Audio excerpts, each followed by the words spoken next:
Paano mag-check ng capacitor sa digital multimeter?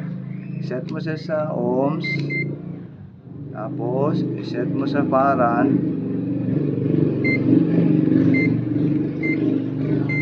Ay, ito pala ang farad. Yun, farad na siya. Set mo sa farad. Lapit mo konti. Lapit mo konti. Yan siya. Kung mapansin nyo, 200 yan siya, tama yan siya. Pero nagababa siya, ibig sabihin, leaking siya.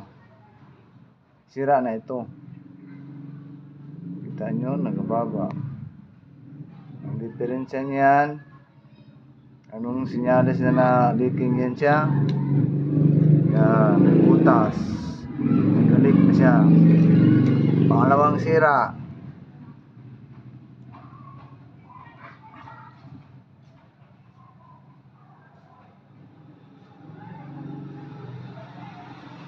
Napansin nyo, yan siya, open line yan siya, 0. Ano yan siya?